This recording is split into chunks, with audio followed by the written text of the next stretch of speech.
Esperen, lo busco por acá.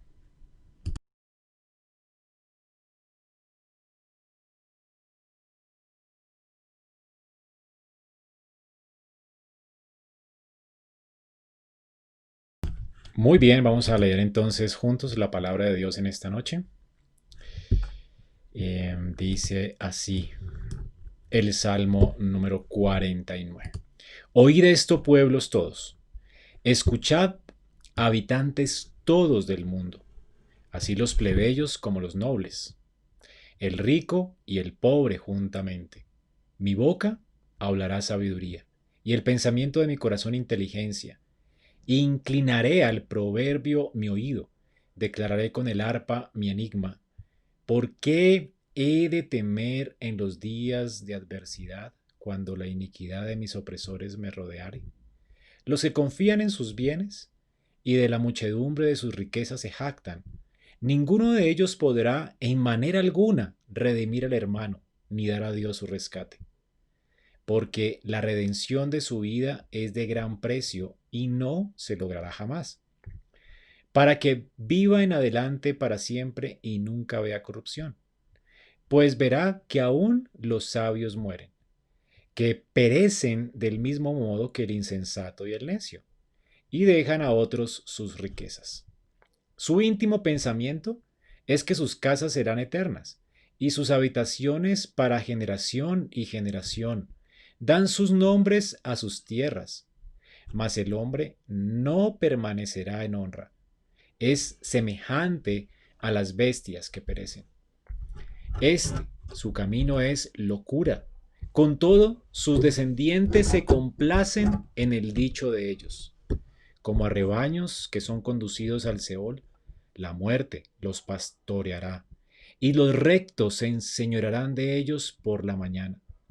Se consumirá su buen parecer, y el Seol será su morada. Pero Dios redimirá mi vida del poder del Seol, porque Él me tomará consigo. No temas cuando se enriquece alguno, cuando aumenta la gloria de su casa, porque cuando muera no llevará nada, ni descenderá tras él su gloria. Aunque mientras viva llame dichosa su alma y sea loado cuando prospere. Entrará en la generación de sus padres y nunca más verá la luz. El hombre que está en honra y no entiende, semejante es a las bestias que perecen. Amén. Muy bien, mis hermanos, este es un salmo que completa la primera colección de los salmos de los hijos de Coré. Este es un poema, o más bien un cántico sapiencial muy parecido a los que uno lee en Job, en Proverbios o en Eclesiastés. Y el tema principal es la vanidad o la futilidad de las riquezas. Tenemos aquí entonces un salmo precioso que tiene una ilustración muy parecida en los evangelios. Recordemos el evangelio de Lucas, capítulo 12, versículos del 13 al 21. Allí tenemos una ilustración de lo que el salmista está diciendo aquí. Así que permítame leerlo para ustedes. Dice uno de la multitud a Jesús: Maestro, di a mi hermano que parta conmigo la herencia. Mas él le dijo: Hombre, ¿quién me ha puesto sobre vosotros como juez o partidor? Y les dijo: Mirad, guardaos de toda avaricia, porque la vida del hombre no consiste en la abundancia de los bienes que posee. También les refirió una parábola, diciendo: La heredad de un hombre rico había producido mucho, y él pensaba dentro de sí, diciendo: ¿Qué haré? Porque no tengo dónde guardar mis frutos. Y dijo: Esto haré: derribaré mis graneros y los edificaré mayores, y allí guardaré todos mis frutos y mis bienes. Y diré a mi alma: Alma, muchos bienes tienes guardados para muchos años. Repósate, come, bebe, regocíjate. Pero Dios le dijo: Necio, esta noche viene a pedirte tu alma, y lo que has provisto, ¿de quién será? Así es el que hace para sí tesoro y no es rico para con Dios. Amén. Aquí tenemos pues una ilustración de este salmo, una ilustración preciosa. Vemos aquí en la discusión de Jesús con las personas que estaban queriendo que Él les enseñara, o más bien que Él mediara para que se repartiera una herencia, él les dice que realmente las posesiones de este mundo son efímeras, ilusorias, y en un sentido no vale la pena poner nuestra esperanza en ellas, ¿verdad? Y nos da esta preciosa parábola de un hombre que poniendo su esperanza en las riquezas, creyendo que él iba a durar pues eternamente aquí en esta tierra, siendo muy rico, pues no previó que no podía evitar la muerte y entonces todo lo que él amontonó pues realmente no se lo pudo llevar con él. Así que el Señor enseña que debemos ser ricos para con Dios y realmente hacernos tesoros en el cielo. Y realmente son necias las personas que hacen de su confianza o hacen su tesoro en esta tierra y colocan toda su confianza en su tesoro. Entonces dice que la vida del hombre no consiste en la abundancia de los bienes que posee. La enseñanza de Jesús pues es alterna al salmista. El salmo es muy parecido a los proverbios y nos está llamando aquí a entender la vida del necio en contraste con la vida del justo. Y de hecho es un llamado para todos.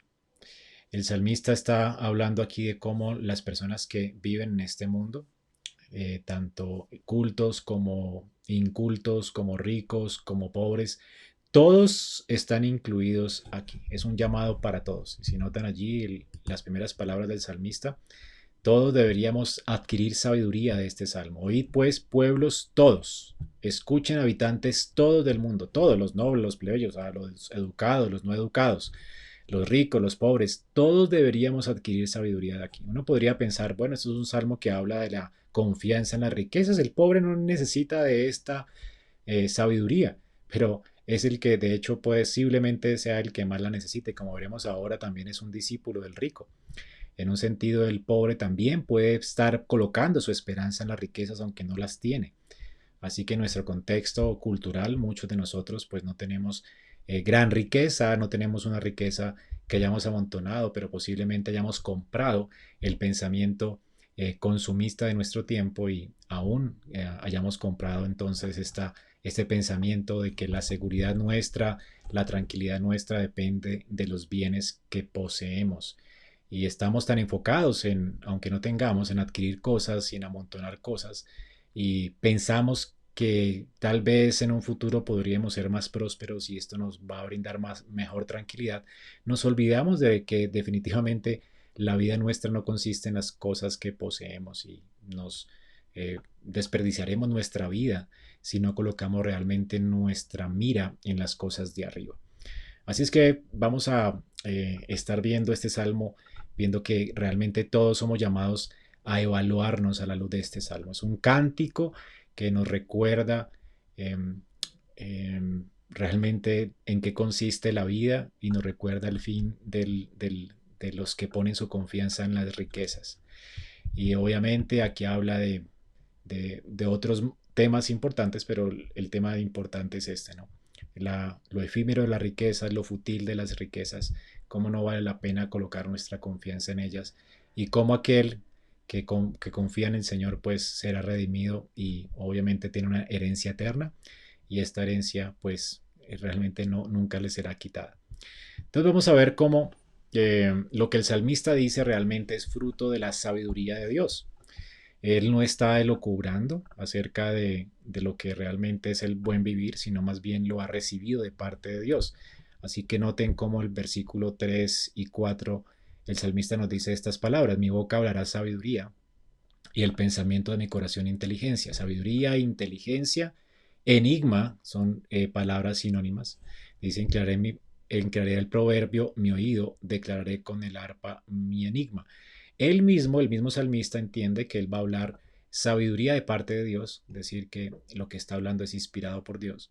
Además de eso, esto es inteligente, es decir, es lo más prudente vivir de esta forma en que él nos va a decir. Pero además, él mismo está inclinando su propio oído a este enigma, a este misterio que Dios está descubriendo para él y que nos está contando.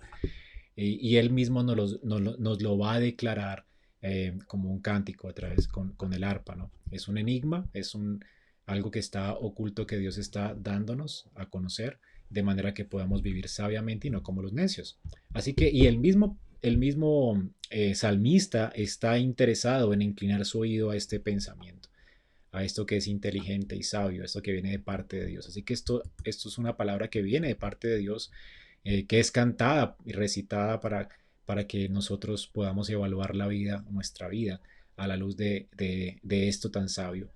Y entonces vemos es que esto realmente es palabra de Dios. Es muy importante entender esto, ¿no?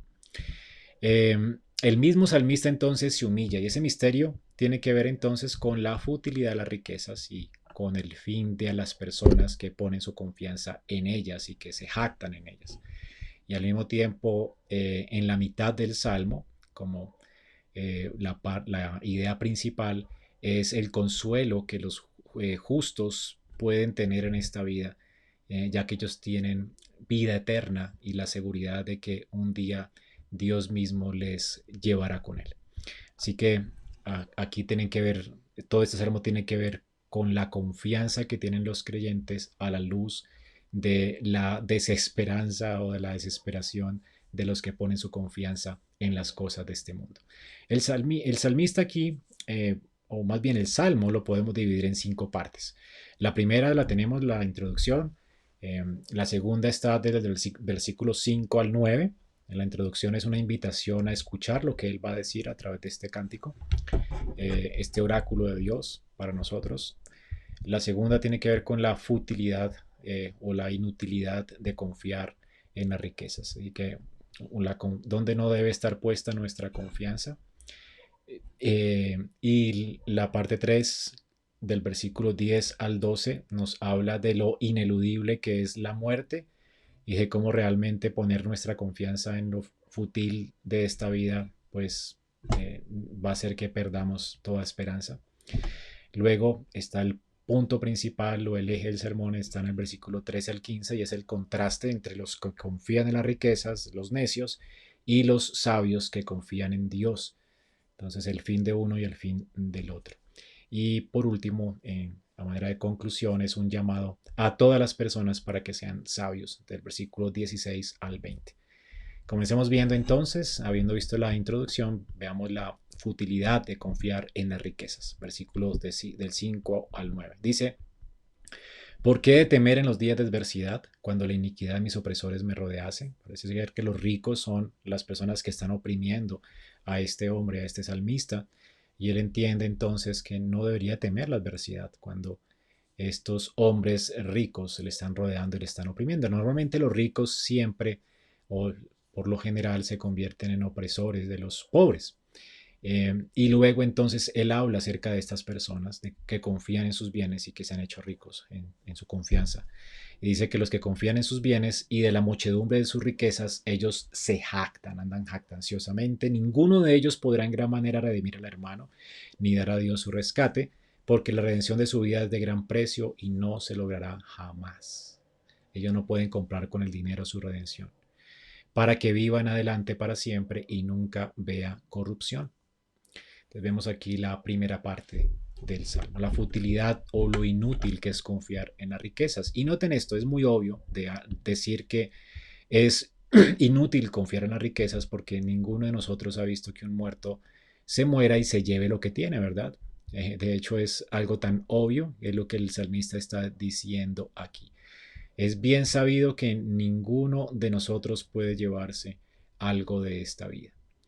Y de hecho, también es bien sabido que ninguno de nosotros puede comprar la redención de su propia alma.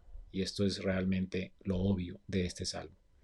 Y de hecho es tan obvio, pero es bueno que nosotros mismos podamos recordar estas cosas, porque es el colmo de la necedad olvidar. A veces nos enfocamos tanto en conseguir cosas, nos enfocamos tanto en las cosas de este mundo que olvidamos que realmente las cosas que adquirimos, las cosas que poseemos o las cosas que llegaremos a amontonar o ahorrar realmente no pueden cancelar o pagar el salario de nuestra alma o el rescate de nuestra alma.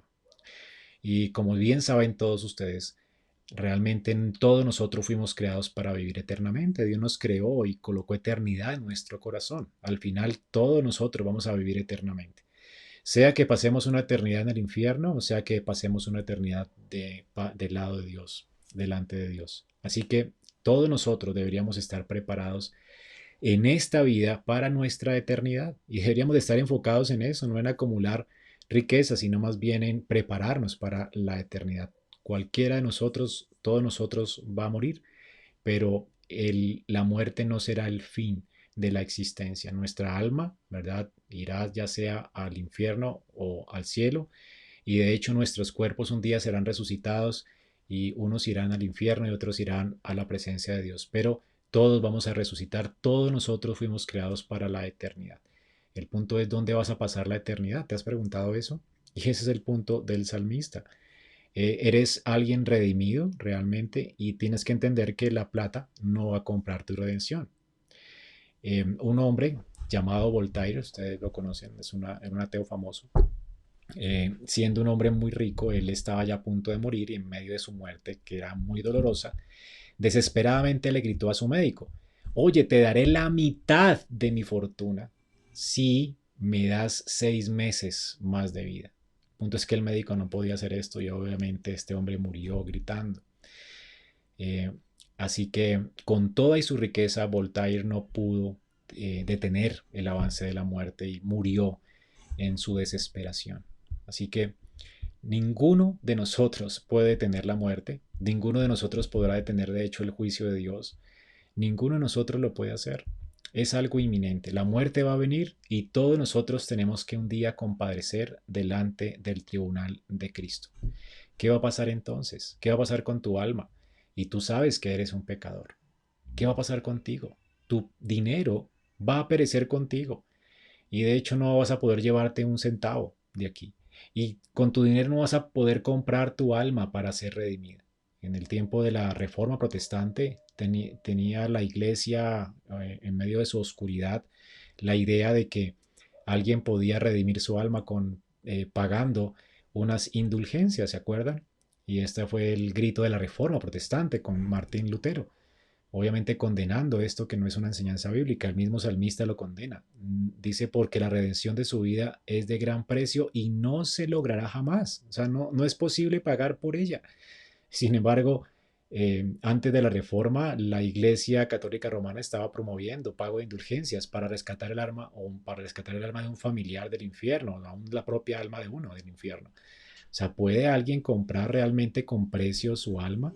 Y bueno, la Iglesia Católica Romana se enriqueció a punta de indulgencias porque la gente tiene temor de enfrentar el juicio de Dios.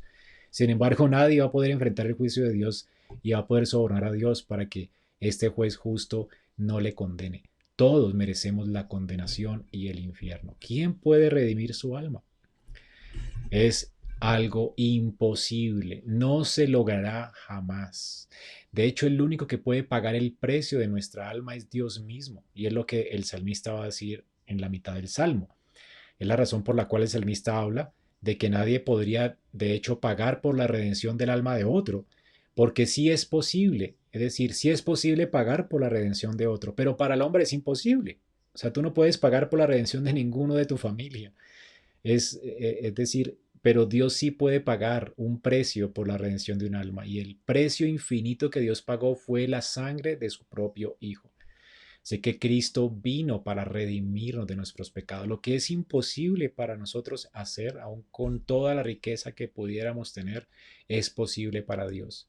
Dios el Padre saldó el precio que merecía nuestro pecado, que es la muerte infinita, dando la vida preciosa de su Hijo en propiciación por el pecado de todos aquellos que creen y confían en Él. Así que sí es posible ser redimidos, pero solamente por el pago de un precio, de la sangre de Cristo. El Hijo de Dios vino a hacer justicia, a poner su vida en rescate por muchos, y todo aquel que confía en Él realmente alcanzará misericordia ese día en el que tengamos que compadecer delante del tribunal de Dios. Ninguno de nosotros puede argumentar: me porté bien, todos hemos pecado. Ninguno de nosotros puede sobornar a Dios con algo ni de lo que tiene, porque llegaremos desnudos, así como salimos del vientre desnudos, allí delante de la presencia de Dios. Todas nuestras obras y nuestros pensamientos serán expuestos. Qué vergüenza, ¿verdad? Así que ¿quién podrá realmente mantenerse en pie delante del tribunal de Dios? Nadie. Todos nosotros merecemos la condenación eterna. Pero Dios realmente en Cristo es el que nos puede redimir.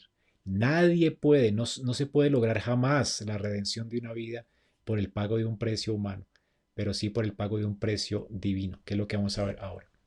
Vemos entonces que el dinero no puede comprar realmente la redención de nuestra alma. ¿Para qué colocar entonces nuestra confianza en las cosas de esta vida que perecen? En segundo lugar, tenemos que el salmista nos habla de cómo la muerte va a ser inevitable. Tú vas a tener que enfrentarte a Dios y vas a tener que enfrentarte a su tribunal. Dice que pues verá que aún los sabios mueren. Es algo obvio también aquí, ¿no? Así que tenemos dos cosas obvias. No puedes pagar por tu redención y no puedes pagar para no morir. Tú vas a morir. Todos vamos a morir. ¿Sí? Ni siquiera embalsamándote y teniendo la esperanza de que un día te descongelen, no vas a poder evitar el juicio de Dios. No, eso no va a ocurrir. Todos mueren. Está establecido para los hombres que mueran una sola vez y después de esto el juicio, dice Hebreos 9:27. Las personas mueren. Y Dios lo estableció así, la paga del pecado de la muerte. Las personas entonces que confían en su riqueza no necesariamente creen que con el dinero pueden redimir sus vidas, pero lo que sí creen ellos, según el salmista, es que de alguna manera sienten que son inmortales o que están seguros o que no morirán nunca. Es como si el dinero les engañara. Dice aquí, pues verá que aún los sabios mueren, que perecen del mismo modo que el insensato y el necio dejan a otros sus riquezas. Su íntimo pensamiento es que sus casas serán eternas. O sea, ¿qué piensa el rico? Mi casa será eterna y mis habitaciones de generación en generación. De hecho, por eso dan sus nombres a sus tierras. Ellos se perpetúan. En el tiempo del Antiguo Testamento, hasta la gente tenía la esperanza de mortalizarse y por eso aún en Egipto habían estas momias, existían estas momias con la esperanza de una inmortalidad.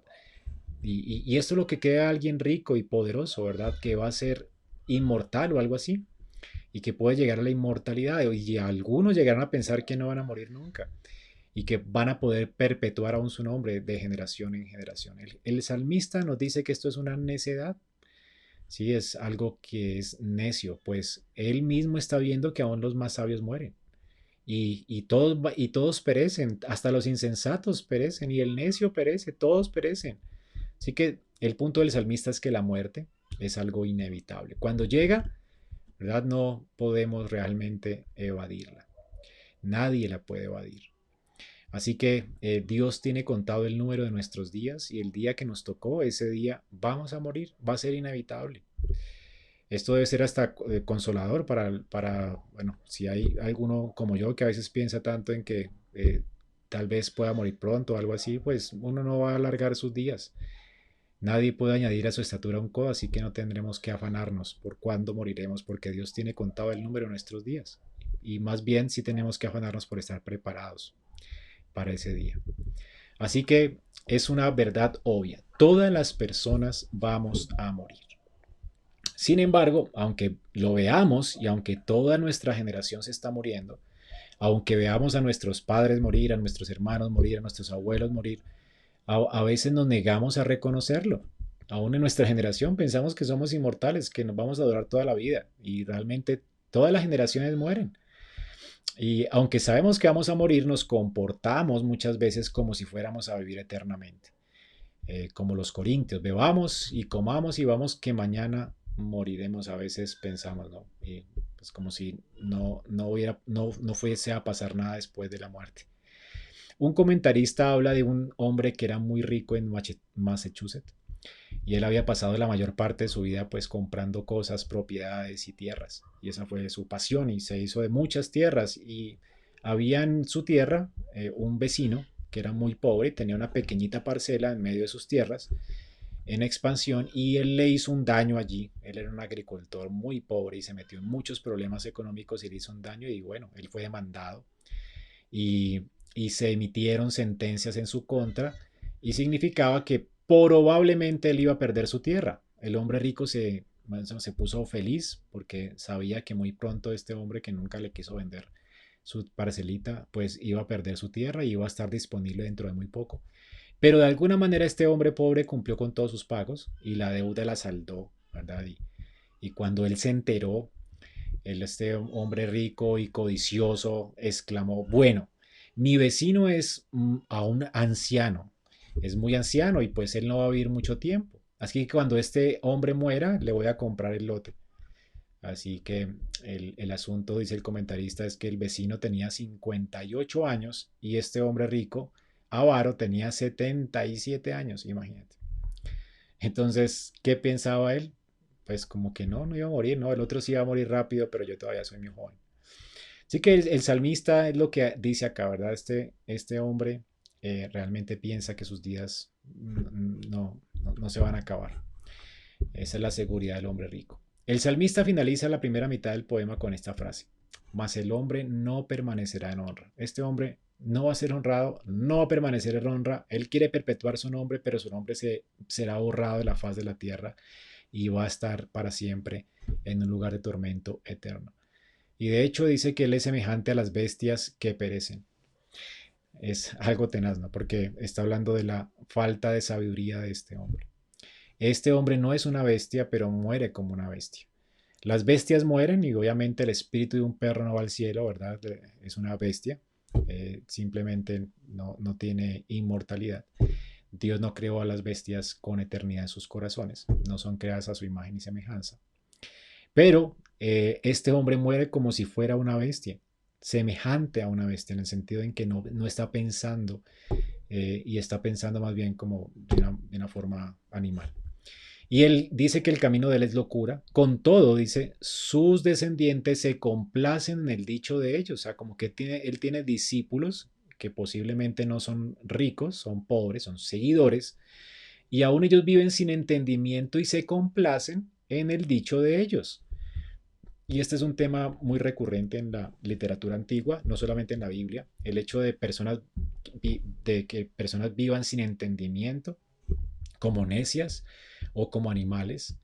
Decir que aunque tienen la capacidad de razonar y de pensar, pues no tienen realmente sus razonamientos, su pensamiento realmente está apartado de la razón, de la realidad. Así que son muy animales cuando no consideran la brevedad de sus días y cuando no se preparan para la eternidad. Así que la pregunta para ti es, ¿cuán animal eres? ¿Vas a morir como una bestia? Es decir, ¿estás considerando realmente que tus días no van a llegar? O sea, el día de tu final no va a llegar, que tu muerte no va a llegar. ¿No te estás preparando para la eternidad? Esto es muy necio. Tú vas a tener que enfrentarte al tribunal de Dios. ¿Con qué vas a ir? En las manos. Con tus obras. No te van a servir de nada. Con tus lágrimas tampoco te va a servir de nada. Con tu plata no te la vas a poder llevar contigo. Vas a ir desnudo delante de la presencia de Dios y toda tu vida realmente gritará injusticia y serás metido en el infierno. Así que habrá tristeza, lloro, crujir de dientes solamente. Y nada podrá salvarte. ¿Qué podrá redimirte? Así que amigo, la vida es tan corta que ni siquiera vamos a llegar a la mañana. Ni siquiera. Es como la ironía de esta vida, ¿no? Es muy corta la luz de la eternidad que nos espera. Así que vas bien, vale más o es mejor ser sabio y no poner la confianza en las cosas de esta vida. El sabio es de hecho alguien recto, alguien justo. Nota el versículo 14. Como a rebaños son conducidos al Seol, la muerte los pastoreará. A los ricos, a los que ponen su esperanza en las cosas de este mundo. Y los rectos se enseñorearán de ellos por la mañana. Es decir, para el sabio hay un mañana. Para el necio no. O sea que la vida del necio es como un día y para él no habrá un mañana. Sin embargo, para el sabio sí. Dice, se consumirá su buen parecer, el Seol será su morada. Pero Dios, noten esto, redimirá mi vida del poder del Seol, porque Él me tomará consigo. Qué diferencia tan grande, ¿no? El justo es aquel que confía en la provisión de Dios para el pecador, es decir, en Cristo. Ese salmista, por supuesto, era del Antiguo Testamento, pero él estaba anticipando el día en que Dios le redimirá, a causa de que él había puesto su esperanza como una persona del Antiguo Pacto en el Mesías que vendría, en el Mesías que Dios prometió que vendría. Este Mesías era el que iba a aplastar a la serpiente en la cabeza, el que iba a poner fin al pecado a través de su muerte y muerte de cruz. Este por sus dolores, ¿verdad? Habría expiación por el pecado del pueblo que estaba de hecho ejemplificado en los corderos en los cuales Israel hacía expiación. Ese salmista pues confiaba en este redentor futuro y confiaba en que este redentor sería Jehová. Jehová es el que redime el alma de los justos. Así que estos justos son justos a causa de la justicia perfecta del Mesías y estos justos van a ser redimidos a causa de la sangre del Mesías. El Señor, hermanos, vino a redimirnos. Y el salmista tenía esta increíble esperanza. Qué contraste tan maravilloso. Aquí entramos al tercer punto, el contraste. El salmista entonces hasta aquí nos ha hablado de las personas necias que confían en la riqueza y se niegan a pensar en la muerte. Y el escritor está hablando de que ellos deberían ser lo suficientemente sabios como para escucharlo y aprender de él. Si hay algún necio aquí, escuche estas palabras. Qué contraste tan increíble. Esa es la segunda parte del salmo. Es el contraste entre los que confían en las riquezas, los que piensan que esta vida no es un ratico y que no va a tener que dar cuentas delante de Dios. Y aquí tenemos el contraste con aquellos que confían en Dios y que confían en su Mesías. Los que confían en las riquezas, versículo 13, ellos le hablan a sus discípulos, a sus seguidores, ¿verdad? De que no necesariamente son ricos, pero son necios también. Ellos los disipulan y tienen sus seguidores, ¿verdad? Así que no todos los necios son ricos. Hay personas necias que los siguen a ellos, que aspiran a ser como ellos y de hecho que aprueban sus dichos o sus filosofías de vida. Hay gente muy pobre que vive trabajando para conseguir cosas porque piensa que allí está la paz, la seguridad, ¿verdad?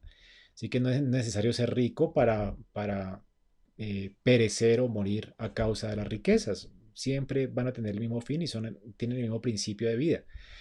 Pero el versículo 14 está comparando a estas personas como gente que está siendo pastoreada por la muerte. O sea, son discípulos de los ricos y quieren ser hombres exitosos como el rico, ¿verdad? Y adquirir muchas cosas y seguridad en esta vida. Están pensando en ese propósito siempre. Y están siendo pastoreadas, sí, pero por la muerte. Ellos piensan, no, estoy siendo pastoreado por el rico y voy a ser tan exitoso como él. Pero quien les pastorea es la muerte. Y el contraste es muy increíble porque el otro está siendo pastoreado por Dios y es una alusión al Salmo 23. Dios mismo lo redime porque Él me tomará consigo, como si aquí tuviera un pastor que le está guiando aún más allá de la muerte. Ahora, los que confían en Dios entonces serán redimidos. Y esa frase es muy notable. Además, esa palabra me tomará consigo es la misma, de hecho, que se usa para Enoc en Génesis 5:24. Caminó pues Enoc con Dios y desapareció porque le llevó Dios. Es la misma palabra que usa el salmista. Así que en el Antiguo Testamento todos tenían esta referencia de Enoc, que caminó con Dios y fue traspuesto. Este hombre que caminó con Dios le dio a Israel esperanza de que había una vida después de la muerte y que no necesariamente todos moriríamos, pero sí había un lugar de gloria donde podríamos ir todos, aquellos que confiamos en las promesas de Dios. La promesa de Dios era el Mesías de Génesis 3:15. Enoc confió en esta promesa y no murió, no vio la muerte, fue traspuesto. Dios lo tomó, lo recibió y se convirtió en un testimonio visible de la misericordia de Dios para aquellos que confían en Él. No todos moriremos, dice la palabra de Dios también después en Corintios, ¿verdad? Algunos serán tomados en un abrir y cerrar de ojos cuando el Señor venga en gloria, al igual que Enoch. El punto es que hay un lugar de reposo eterno para los que confían en Dios y Dios los pastorea y les llevará a ese lugar de reposo eterno. Esa palabra también, bueno, se usa. Dice que no fue traspuesto para no ver muerte y no fallado porque lo traspuso Dios, Hebreos 11, 5 en el Nuevo Testamento. Porque lo traspuso Dios y antes que fuese traspuesto tuvo testimonio de haber agradado a Dios. Así que fue un hombre que agradó a Dios por su fe. Pero Dios, dice aquí en el versículo 15, pero Dios redimirá mi vida. Ese pero es increíble porque está contrastando a los que confían en las riquezas, aquellas personas que mueren, que son enterradas, pronto son olvidados y además de eso su memoria será erradicada de la tierra y vivirán para siempre en un lugar de tormento eterno, con aquellos que confían en Dios, que serán redimidos por Él. Mientras que unos son pastoreados por la muerte, estos son pastoreados por Dios y Dios les llevará con Él para disfrutar de vida eterna, de una comunión eterna con Él. Así que tienes que sopesar entonces en este contraste qué tipo de persona eres tú y sopesa tu vida. ¿Realmente te estás preparando para la eternidad? ¿En dónde estás poniendo tu confianza? Y el llamado del salmista es que atiendas esta sabiduría y entiendas que nada te llevarás contigo, que tienes que enfrentar el tribunal de Dios y que lo más importante al final de tu vida será dónde pasarás tu eternidad. Así que si quisieras estar preparado, tú tienes al igual que no que poner tu esperanza en el Mesías y caminar con Dios hoy para que Él te pastoree hoy y así Él te guiará aún más allá de la muerte y te llevará con Él. Y disfrutarás de vida eterna y de comunión con Él eterna si colocas tu confianza en Dios y en la provisión que Él ha dado, es decir, en el Mesías, en Cristo. Aquel por medio de cuya sangre nosotros somos redimidos y rescatados. Su sangre es el salario por el pecado. Él murió la muerte que merecíamos y Él vivió la vida que no vivimos. Él es el justo que imputó su justicia, nos imputó su justicia por su Santo Espíritu a nosotros. Y Él es el justo que murió por los injustos para llevarnos a Dios. Así que Dios no simplemente toma nuestros pecados y los barre debajo de la alfombra y los olvida, no, Él los condena y tiene que condenar al pecador. Así que o mueres tú o te escondes en Cristo porque Él ha muerto ya. Y nadie puede morir dos veces por un delito, ¿verdad? Cristo vino a morir por los pecadores. Todo aquel que confía en Él no va a morir, va a tener vida eterna. Así que cuando alguien que confía en Cristo venga delante del tribunal de Dios, ¿cuál va a ser su argumento para entrar en el cielo? No será su dinero, porque no podrá redimir su alma. No será sus buenas obras, no será lo bueno que él fue, no. Él sabe que no merecía nada, pero él se entiende un pecador redimido por gracia en Cristo. Su único argumento va a ser Cristo. Así que ¿por qué Dios va a tener que dejarnos entrar a su reino? Solamente por Cristo y nada más. Cristo será suficiente. Así que si tú confías en Cristo, vas a pasar una eternidad con Dios. Él redimirá tu vida del poder del Seol, porque Él te tomará consigo. Aquí entonces la palabra redención es comprar por el pago de un precio. Y esta fue la sangre de Cristo. Nadie puede pagar por esto más que Dios. Así que confíale tu alma a Dios. Humíllate delante de Él hoy. Abandona tu pecado y pon tu confianza y tu esperanza en Cristo. Y entonces habrá refrigerio para tu alma y tendrás la seguridad de que en el día del juicio, cuando te encuentres con Dios y tengas que dar cuentas a Dios, puedas realmente estar escondido en el único hombre justo, en el único hombre justo que haciendo Dios se hizo hombre para redimirnos de nuestros pecados, Jesucristo.